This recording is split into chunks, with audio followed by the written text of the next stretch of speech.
Hello and welcome back to the Gemhawks YouTube channel. I hope you're having a beautiful day today. For the free tutorial today, we are going to use just 2 pieces of wire to create this easiest ever pear drop cab pendant. Let's head down to the board, we'll take a closer look at this item and then I'll show you what we're going to use to create this project together. For today's video, I'm going to share with you my easiest ever pear drop cabochon pendant design. So this builds up with just 2 pieces of wire, each measuring around about 15 inches depending on the size of the cab that you're going to use. I've actually worked today with a dual faced faceted emerald. This is a stabilised colour enhanced emerald, and for the demonstration piece we're going to use a stabilised dyed ruby to go with it. Why wouldn't you? If you can have emerald and ruby, why would you not? So those are the pieces we're going to be working towards today. Today's tutorial is absolutely suitable for total beginners to wire wrapping. So I'm beginning with a 15-inch length of 1mm or 18 gauge wire. This is silver coloured medium temper copper.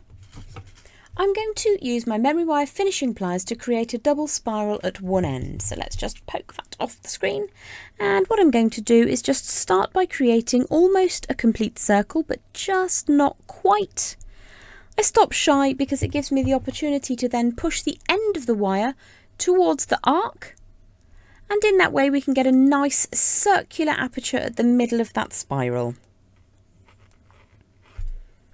Going to continue moving that around until I have 2 passes of wire from that start point, so around once and then around a second time, and I'm going to give that a little bit of a strengthen by squashing it between the flat faces of my pliers. I'm using my preferred bent chain nose pliers.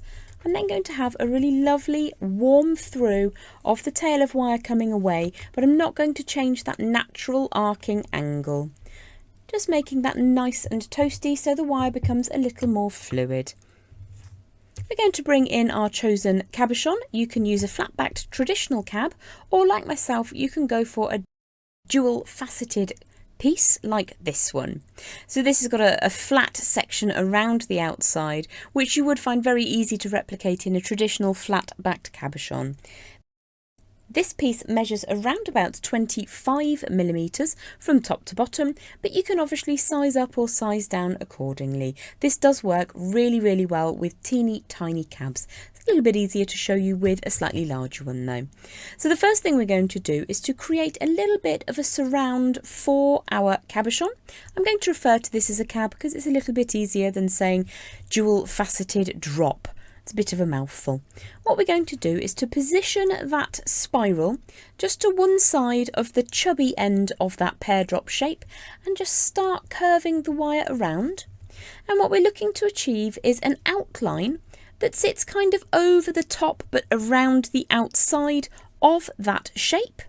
Give that a little bit of a warm and a smooth. We don't want it to be super tight around the outside edges of our piece, but we also don't want it to be a million miles away. So I'm just going to give that a little bit of a tweak to make sure that I'm happy with how that sits. And we're looking for that spiral to sit up one side of the chubby end, not dead centre down at the base, so up one side. So I need to bring that top section over slightly more, and then I'm going to just hold just above the pointy tip of that cab shape, and then I'm going to bring my pliers in to generate a not too sharp bend which will replicate the top of that cab.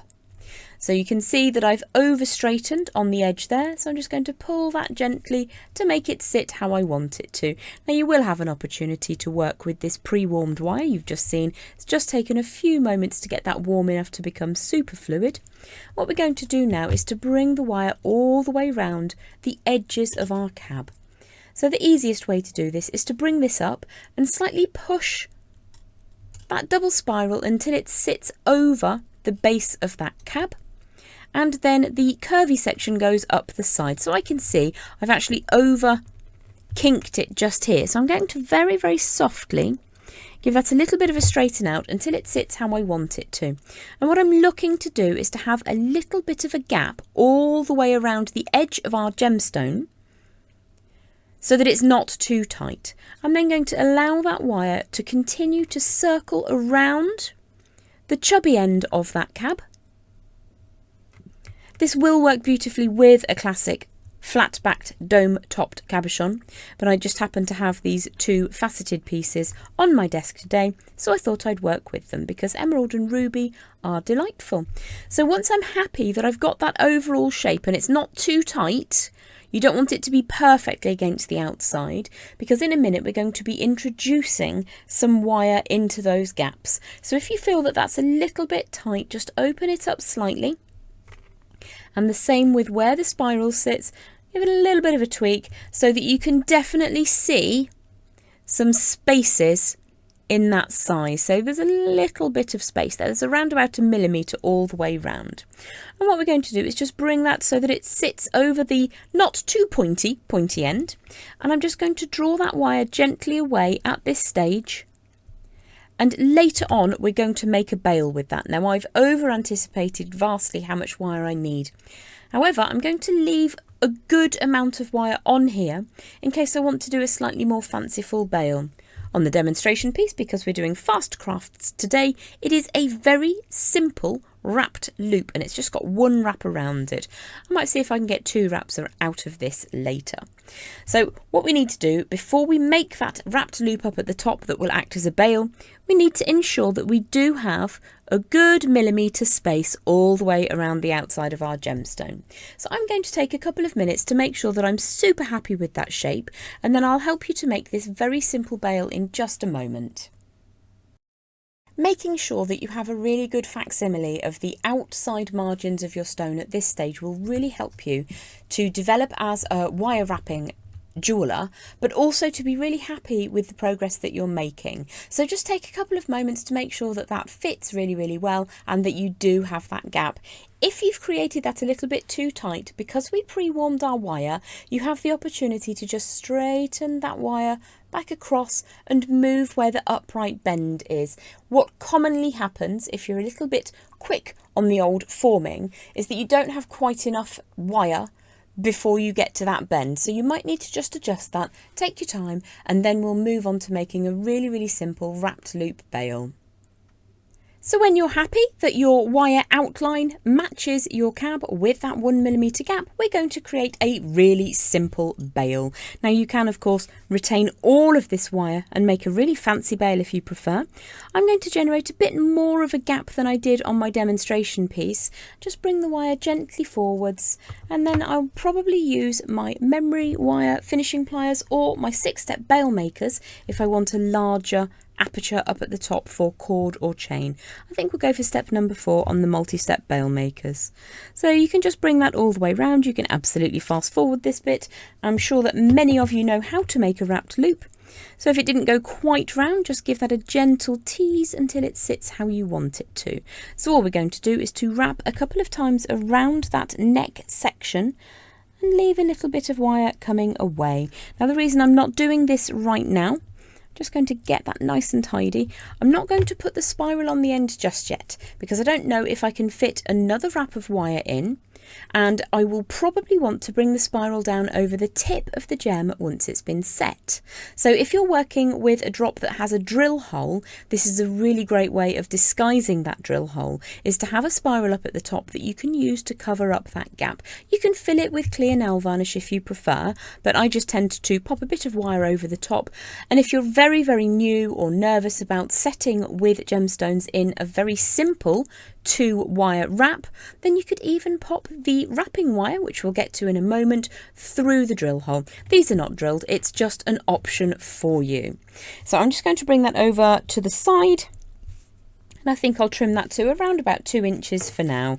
If you are working with a much larger cab or pear drop, then you will probably want that full 15 inches of wire. We didn't need it all today, we ended up using about 12. I'm going to warm that through and just pull the wire up and away so that it doesn't get on my nerves. And then we're going to pop in our beautiful enhanced ruby just for size and make sure that we're still happy.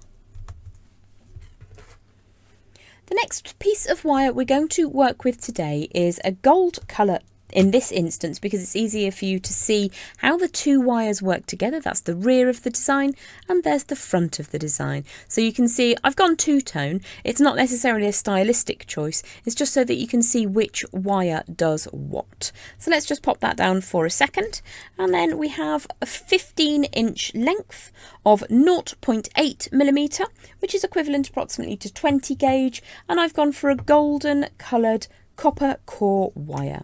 So do make sure that those ends are flush cut, because where we're going to put these little spirals of wire, you may not then be able to get in and trim any ugly or uneven edges away. So let's just give that a little bit of a smooth to begin with. And what we're going to do is to start by creating a little bit of a swoosh to go over the front of the design. And before we get anywhere near that cab or pear drop, I'm just going to come around about 1/3 of a way along that section of wire that we're working with. Again, it's about 15 inches, and create a nice organic loop or arc shape. So you can absolutely use a mandrel to create that if you want. I'm going quite organic with this design, and I'm just going to bring one of the wires one way and one of the wires the other way. Now for me, what I want to do is to have the shorter length of wire closer to the other spiral down at the base. So I'm going to lay that little hoop or that little loopy section over the face of the design, and the spiral on the frame is on the front. So the frame is in silver and the wrapping is in gold. So let's bring that all the way through. So I've taken it over the top, and I've taken the short tail closest to that spiral all the way round. Now I'm wrapping these two wires together, and whilst I'm doing that, I'm being very mindful that they sit one on top of the other. I don't want them side by side. I want the wire that leads up to the wrapped bale to be underneath visually when you're looking at it from the front. So I'm just going to very softly move this around so that I can see that my swoosh sits over the face of the design. And I'm going to pinch again, bringing the longer tail of that wrapping wire all the way around and up through the centre of that frame. And I'm just controlling it with a spare finger to make sure that it sits where I want it to, bringing that firmly into position. So once you've got those first two wraps in, you can take a moment to just press very cautiously over those two little stripes of wire on either side. And what that's going to do is it's going to set that little loop in position. So one of the things that you can do is you can use a mandrel to help you generate a nice perfect semicircular shape if that's what you want. You can just use that actually on the design whilst you're creating that shape, or like myself, you can stick that in afterwards to kind of post edit it. Once you're happy that the two wires of the frame are sat on top of each other and that you're happy with the shape that will go over the face of the cab, just give that a little bit of a squish. So I'm just going to gently bring that down for a second, but I don't want to put it underneath just yet because we now need to introduce our cab or our drop into position. So this is going to be part and parcel of what holds that beautiful gem into its final position on the pendant. So let's just give everything a bit of a squish and a squeeze, make sure we're happy, make sure that everything's sitting where you want it to. And you can see that the lower wire of the frame that leads to that section up at the top where we have a wrapped loop bale just needs a gentle encourage to sit where we want it to. So on the rear of the design, we're just going to have a very simple pass of that wrapping wire holding the back of the gemstone in position. So this is where we trust the process. I'm just going to push that cab or the pear drop into position, make sure it's centralised in the frame itself, and then grip, including that golden pass of wire on the back. And then I'm going to pull upwards on the long tail of the wire, and then this is why we have the gap around the gemstone. Push that wire down inside the frame. I'm going to bring that all the way around, and then just push until it sits neatly inside that frame. So I'm actually using a relatively soft 18 gauge or 1mm wire today. So it does pay you to use a slightly firmer one if possible, but we're still going to make it work because we're going to add now another swoosh on the front. What I'm going to do is not touch the gemstone with my pliers, but I'm going to bring those two little wraps together and then push the wire, the wrapping wire, over the face of the gem. Now I do want this to behave beautifully, so I'm just going to smooth and warm through again. You do have the opportunity to just put your round form over the surface of the gem. This is a nice smooth piece of wood. It's not going to hurt my adapted ruby. So this ruby, it's a genuine ruby, but it's had colour and resin imbued into it, so it's very stable. Ruby can sometimes in lower grades be a little bit moody. So we're going to make sure that everything is nice and neat and tidy. I'm supporting the 2 wraps of wire. Can you see there's a tiny gap towards the back? Without touching the gem, just going to push those together.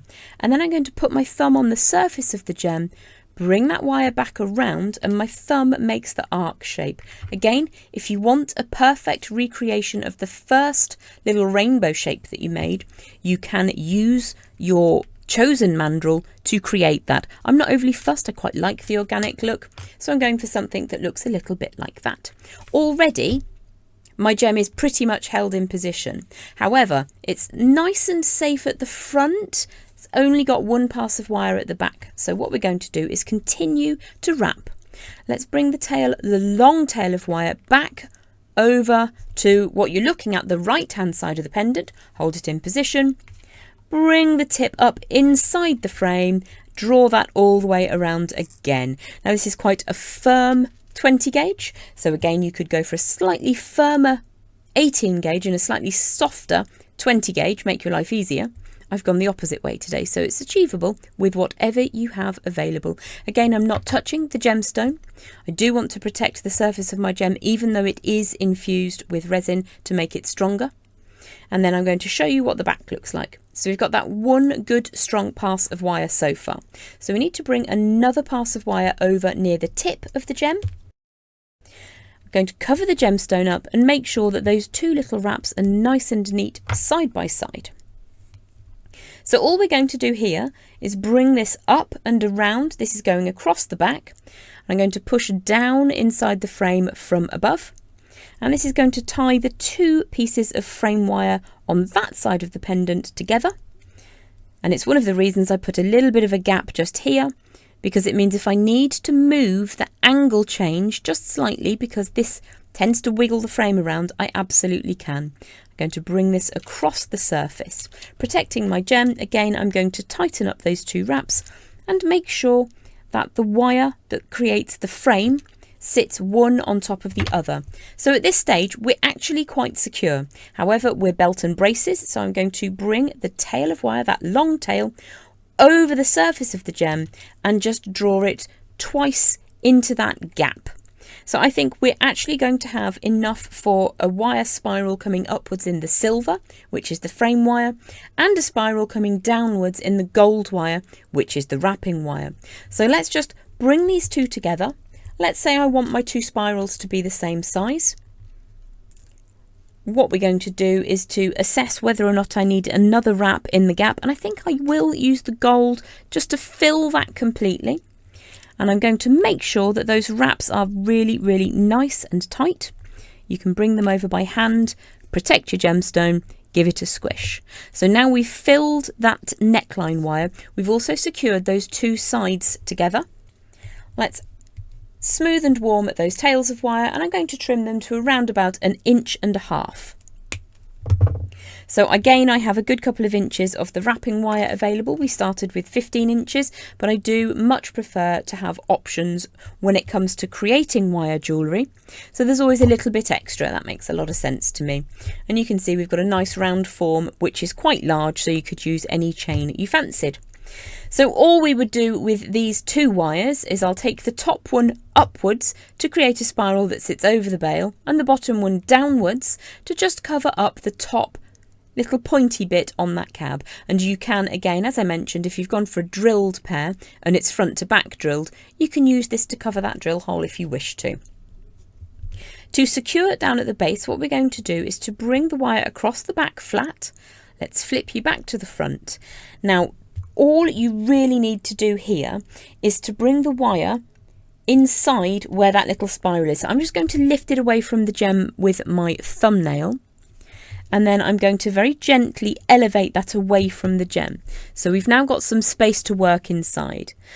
Also, what you can do is just open up your spiral slightly. So we've now got a gap just running up here. So what I'm going to do is I'm going to push the tail of wire down over the top of the frame and encapsulate both of those frame wires. So you might need to jiggle your gemstone up towards the top slightly to make sure that you have the space. And then I'm going to push that coil back down onto the surface of my gem and pull without disrupting too far across here, because this is going to provide the support to the rear lower section of your pear.